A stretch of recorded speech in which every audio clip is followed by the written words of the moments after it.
Okay, welcome back to the channel. So another video on crab resources. Rang up the company today, got a bit more information. So pretty much $11 million company. Apparently they can raise for $6 million or something. They can just build a quarry and then ship that ore to China and make $30 to $50 million a year. So you spend, which sounds a bit too good to be true. Like, why haven't they done already? Maybe because China has got enough magnesium. The only thing China doesn't have is, in wintertime, they need the power to heat homes, so they can't use it to process magnesium. So I think China's probably got enough ore. They probably just don't have enough processing power, which is why you see shoot ups in price. And maybe you can buy in now and something crazy might happen like this and it goes 15x. Anyway, so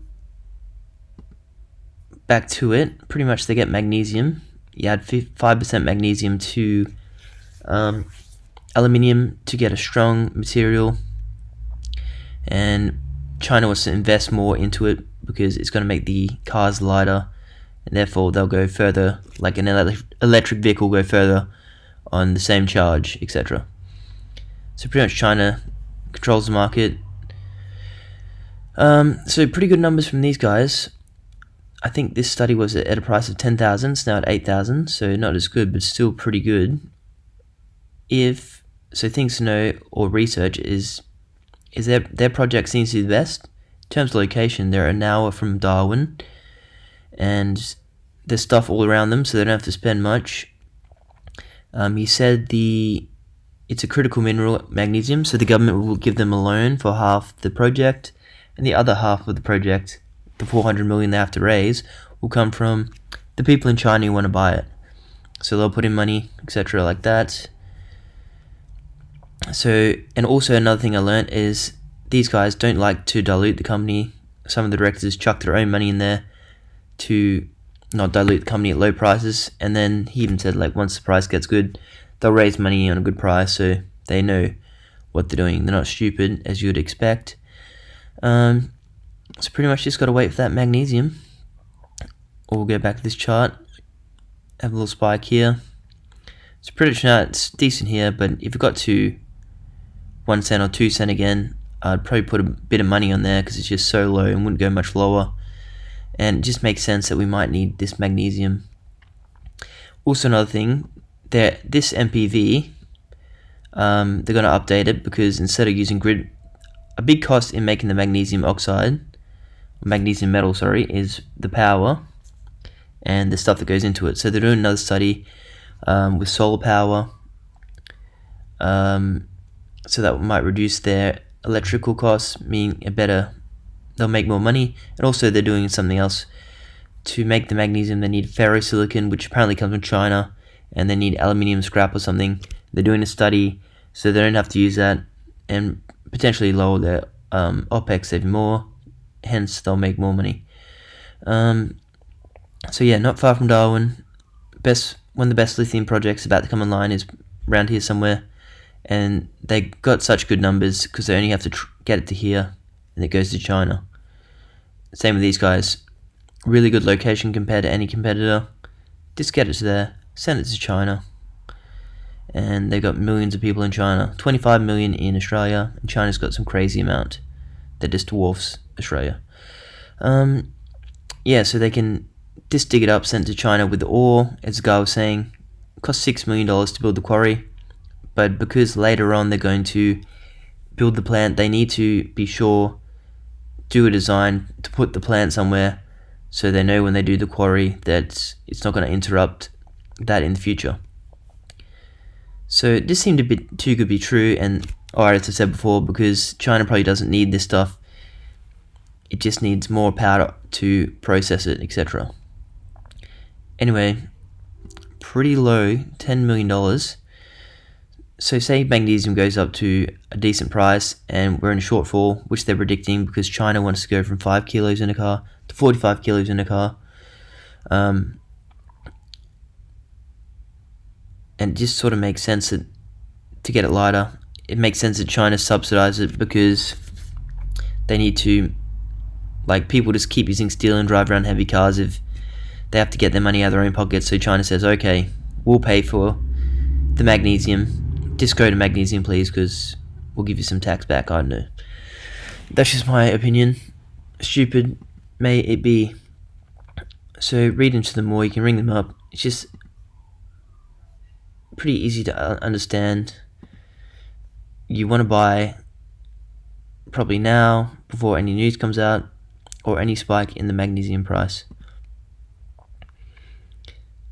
So look, that's a 3x when it spiked, when magnesium went to some price. Not sure what happened here, but look, if you bought down here at 3 cents and went to 30, that's a 10x. And there's a good reason why it could get to there if we do go to magnesium in the future.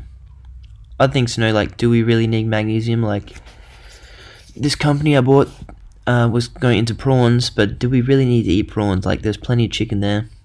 Same with magnesium. It's not like graphite or lithium in the battery. You don't really need it. It just makes it a bit better. So you don't really need it. Just makes it a bit better. You can survive without it. But no, if it's not a big price, like $15,000 is $15 a ton, $15 a kilo, and if you're putting 45 kilos in a car, it's not a lot of money. It's like less than $500. So, who knows, could be interesting. Definitely, my thoughts are, yeah, it's okay now. Could easily double or triple on good news, or if this magnesium market turns out to be real, and if it goes down to like 1 or 2 cents, it's more of, yeah, just chuck a bit of money in there, because I'm sure it's going to go up at some stage. Probably a really tightly held company. And the ASX went down a lot today, but companies like this, it is so low that they can't really go much lower. Even like everything. The lithium stocks had a run. Buy low, sell high. Lithium's pretty high in price. They might stay high for a while. The market's taking a breather. So this company didn't actually went up today because it's pretty low. Can go lower. But graphite's yet to have its run. Then we got... Should have sold this last week. So we're going from 250 to 160. That's pretty big, but that's all just profit anyway. The money I could have had if I just kept a few of these. And then everything lithium is just taking fall. Lithium price high. It's not going to sustain those massive levels of $5,000 spodumene, but we could see extended good levels to the next decade. Especially if hard rock is the only way we're going to do it. So 70 cents. Big falls today. And you expect it like, oh, it's gone down. It's going to pop back up. And we've just seen down and down. But who knows? It could level out, go back up. Who knows? Who cares? You really need to hold these things for a year to get that 50% capital gains tax. Because tax is real. Like, you don't have to pay it. But if they do catch you, then you can say, well, I only owe 50% of it anyway. And that's it from me. And another good stock you can buy, which is really low, so probably won't go much lower. Even though it'll probably dwindle down from 14 cents back to 10, who knows. Super low, $8 million. They've done about 6 million in drilling. And they got 3 million in the bank, so they're less than drilling plus cash, and they got a real good high grade graphite resource. And graphite is actually essential for the to make the car go. Like, you don't need magnesium to make it lighter, but you do need graphite to make it go. So that's a bit of a spike there, so you probably think it'd come back down, although who knows. Who knows? Amen.